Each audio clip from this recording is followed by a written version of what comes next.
lebih kepada apa tawaran sebenarnya ingin memenangi hati pengundi, dan isu yang berkait dengan tema agama dan bangsa itu kelihatan tenggelam walaupun ada elemen-elemen bangsa di situ. Sebagai contohnya, ingin menjadi bapa Presiden Indonesia itu mesti harusnya datang daripada bangsa Jawa, sebagai contoh, tetapi perkara itu tidak dijadikan tema utama.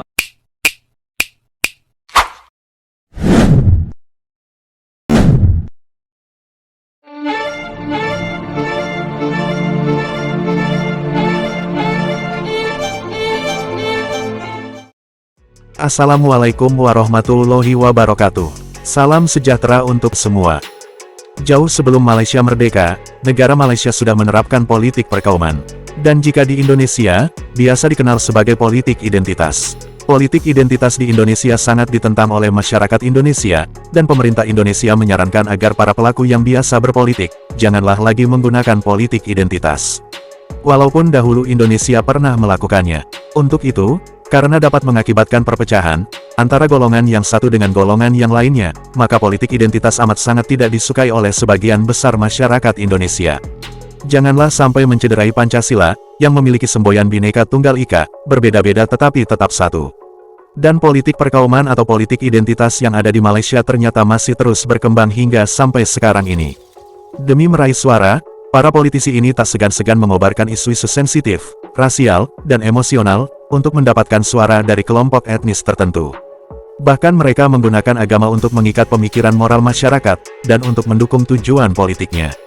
Setiap pemilihan raya, persoalan SARA dan agama bertebaran di mana-mana, disertai celaan, kritik, dan pencemaran nama baik lawan politik, tanpa ada pembahasan bagaimana meningkatkan kesejahteraan rakyat, dan taraf hidupnya.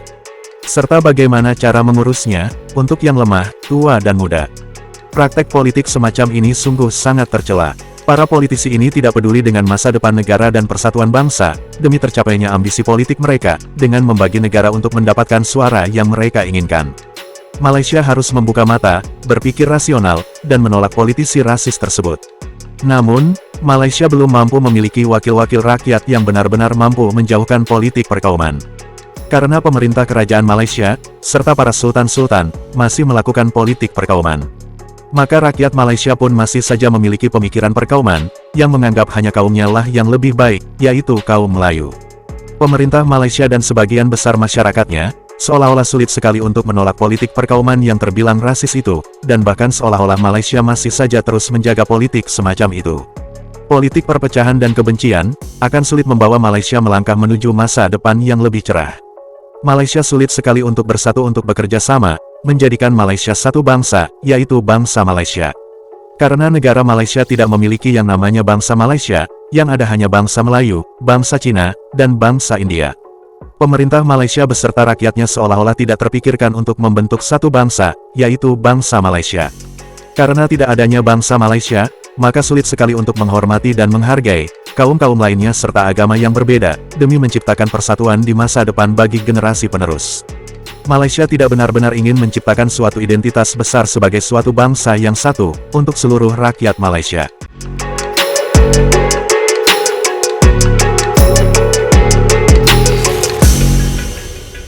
Bagi saya, isu perkauman ini makin memburuk dan ketegangan antara kaum ini semakin meningkat. Dan ahli politik seperti saya pernah katakan, ahli politik haruslah memainkan peranan sebagai orang tengah untuk memupuk persefahaman, bukan merumikan masalah lagi. Kalau you champion untuk satu kaum dengan cara yang baik, jangan champion sampai mengintimidasikan kaum yang lain. Ini akan mencetuskan satu keadaan perkauman yang lebih teruk. Sebab itu, bagi saya dalam keadaan hari ini, malangnya masih ada pihak-pihak yang cuba mengambil kesempatan memainkan sentimen perkauman dan sebagainya untuk kepentingan peribadi. Sebab itu, sebagai contoh, selagi ada pihak yang menggunakan sentimen ini untuk berkuasa, mengapi-ngapikan sentimen perkauman, maka bagi saya masih banyak ruang untuk kita mainkan peranan. Kita kena tolak pemimpin yang mewujudkan dua darjat, pemimpin yang masih mengekalkan sifat-sifat buruk. semakin berkembang, teknologi semakin maju, tetapi apa yang kita boleh lihat di luar sana, isu perkauman sering kali dimainkan dan malahan tidak salah jika saya nyatakan semakin memburuk. Ini disebabkan oleh apa? Ini disebabkan oleh ahli-ahli politik di luar sana yang mana jago untuk memainkan isu perkauman, mengapi-ngapikan rakyat Malaysia untuk mendapat undi dan sokongan, yang mana hari ini mereka bercakap soal kaum, bercakap soal bangsa tanpa memikirkan perasaan bangsa lain. Kemudian bila tiba hari undi, mereka pula meminta-minta undi daripada bangsa yang lain.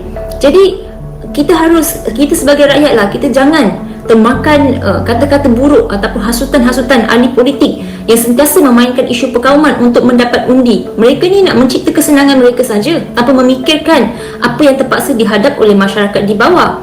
Okey, jadi kita sebagai rakyat Malaysia yang dikurniakan akal fikiran seharusnya boleh berfikir. Okey, ambil poin yang saya nyatakan tadi bahawasanya jika kesalahan ataupun keburukan itu dilakukan oleh seseorang individu, maka kesalahan itu adalah kesalahan individu, bukan kesalahan agama, bukan kesalahan bangsa. Satu-satunya jalan untuk kita kukuhkan perpaduan sebenarnya perlu bermula dengan kita, bermula dengan rakyat. Sebab kata orang lama, tak kenal maka tak cinta. Kita lebih kenali antara satu sama lain, dan maka tanamlah benih kecintaan. Dan dengan cinta antara rakyat, pastinya. Apabila saya menjawat jawatan Menpora ataupun Menteri Pemuda di Malaysia, saya lihat masalah terbesar di Malaysia bukanlah isu parti politik atau personality politik, pemimpin politik, tetapi masalah utama adalah sistem politik kita yang sangat lapuk, tua dan usang. Baik, sistem politik. Di mana sesiapa yang menang, walaupun orang itu orang yang begitu baik dan ikhlas sekalipun, tetapi kalau sistem politik itu sangat lapuk, maksudnya dia pastikan ada pemusatan kuasa. Winner takes all. Tidak ada sistem distribusi kekuasaan atau? Betul. Distribusi power distribution. It's always at the top. I see. So walaupun kamu begitu baik, tapi kalau sistem itu dikekalkan, orang baik itu boleh jadi orang yang jahat kerana sistem politik itu sistem politik yang lapuk. Tidak ada semak imbang yang kuat. Sistem yang di mana pendanaan politik itu tidak telus. Persoalan politik Malaysia dan parti politik Malaysia ini, dia sebenarnya tergantung kepada politik orang Melayu, kerana itu yang menjadi perpecahan dan perdebatan pada hari ini. Dan saya rasa orang Melayu sendiri pun dia letih, dia tak tahu pilihan apa yang ada. Mereka ditakutkan dengan perkara sebegini. Masalah mereka tidak ditampilkan dengan pilihan-pilihan lain, dan pilihan-pilihan ini memerlukan satu nuansa politik baru ataupun ikon politik baru yang nak lead perkara ini. Dan benda ni sebenarnya mengambil masa, tetapi masalahnya Malaysia ni tidak ada masa lah. Kalau kita bercakap kata kematangan politik, perubahan politik yang berlaku, 10 tahun baru nak jadi, mungkin itu timeline yang akan berlaku, kerana dalam 10 tahun lagi mungkin kita akan duduk di bawah Myanmar, dan pada ketika itu kita punya trade makin lemah, dan pada ketika itu bila rakyat semakin miskin, dia punya konflik sosial akan bertambah. Sentimen politik identiti pada pemilihan umum pemilu Indonesia 2024 semakin mencair dan tidak lagi relevan jika dibandingkan dengan pemilu 2019. Sebaliknya, soal tawaran dan idea gagasan politik yang diketengahkan calon dan parti menjelang hari pemilihan 14 Februari menjadi tumpuan. Laporannya kita akan bersama penerbit Astrawani Fauzi Zin di Jakarta, Indonesia. Baik, terima kasih rakan tugas di Studio Astrawani di Bukit Jalil. Benar, hari ini hari keempat untuk saya dan juga Ehsan Yahya berada di Jakarta, Indonesia untuk bawakan kepada anda pilihan raya ataupun pemilihan umum Indonesia pemilu 2024. Untuk hari ini, fokus kami khususnya untuk melihat kepada persoalan yang dibangkitkan oleh warganet ataupun netizen, iaitu berkaitan kenapa pentingnya untuk perhatian diberikan kepada pilihan raya di Indonesia ini. Dan soal itu kami ajukan terus kepada Badan Penyelidik Ilham Center yang turut berada di lapangan dan membuat tinjauan dan juga mengkaji apa nilai sentimen yang berada di lapangan secara khususnya. Untuk jawapan yang diberikan, khususnya kita melihat kepada Hishamuddin Bakar, iaitu pengarah eksekutif Ilham Center, yang mana beliau menggariskan ada 5 perkara penting yang perlu kita lihat dalam pilihan raya Indonesia ini. Yang pertamanya, melihat kepada proses demokrasi di Indonesia ini mendahului Malaysia, khususnya terkait tentang isu ataupun politik identitas, iaitu politik identiti yang berlaku di Indonesia dahulu tetapi tidak lagi berlaku pada ketika ini, pada pemilu 2024. Sebentar nanti saya akan perjelaskan. Kemudian dalam poin yang kedua, Hishamuddin ada menjelaskan tentang peranan KPU ataupun KPU ni kalau di Malaysia sebagai SPR yang mana dalam mengelola dan juga menganjurkan debat misalnya antara capres dan juga cawapres untuk mengajukan idea gagasan perjuangan yang mereka mahukan dalam tempoh sepanjang kempen ini. Berikutnya, Hishamuddin turut menyatakan kenapa pentingnya perhatian perlu diberikan dalam pemilu ini adalah berkaitan dengan berita palsu, fake news yang tidak lagi relevan, kemudian melihat kepada strategi kempen parti-parti politik yang dahulunya banyak meletakkan bendera-bendera tetapi strateginya sudah berbeza, iaitu fokus kepada digital dan juga merujuk kepada billboard-billboard yang besar. Kemudian sikap keterbukaan pengundi dalam membahaskan isu politik. Sebentar tadi saya ada mengatakan dalam poin pertama itu melihat kepada politik identitas atau politik identiti yang mana kalau mengikutkan pada pemilu 2019 dan juga pilkada 2017 itu nyata berlaku di Indonesia ini yang telah menyebabkan jurang polarisasi itu cukup melebar. Tetapi untuk tahun 2024 ini ia mencair ataupun sudah pun menurun, tetapi perkara yang sama ataupun apa yang berlaku di Indonesia sudah pun merepak di Malaysia. Itu adalah pemerhatian daripada Ilham Center sendiri. Kita dengarkan apa yang disebutkan oleh Hishamuddin Abakar, pengarah eksekutif Ilham Center. Sebab itulah kalau kita lihat strategi kempen itu lebih kepada apa tawaran sebenarnya, ingin memenangi hati pengundi, dan isu yang berkait dengan tema agama dan bangsa itu kelihatan tenggelam walaupun ada elemen-elemen bangsa di situ. Sebagai contohnya, ingin menjadi bapa Presiden Indonesia itu mesti harusnya datang daripada bangsa Jawa sebagai contoh. Tetapi perkara itu tidak dijadikan tema utama, tetapi perkara itu dilakukan secara tradisi dan itu adalah menjadi norm biasa di peringkat bawahan. Tetapi perkara itu tidak diangkat oleh semua parti yang bertanding menjadi tema yang akan menyekat ataupun memburukkan mana-mana kempen yang berlaku.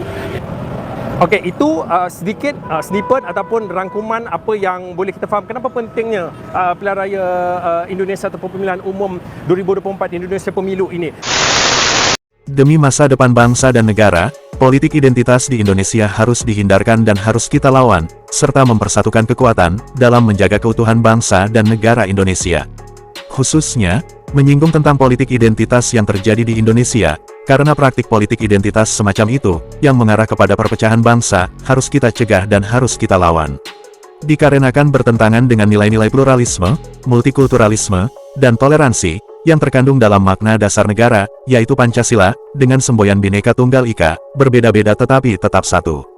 Nilai-nilai pluralisme, multikulturalisme, dan toleransi, yang terkandung dalam semboyan dan dasar negara Indonesia, tidak boleh hanya menjadi jargon yang indah dalam praktik politik di Indonesia. Kita sebagai bangsa Indonesia, harus bersungguh-sungguh mewujudkan nilai-nilai itu, dalam kehidupan nyata, menjadi bagian dari kesadaran dan perilaku kita sehari-hari. Salah satu indikasi pokok tentang keberhasilan kita, dalam mengamalkan nilai-nilai mulia itu, adalah saat integrasi bangsa dan negara Indonesia terpelihara.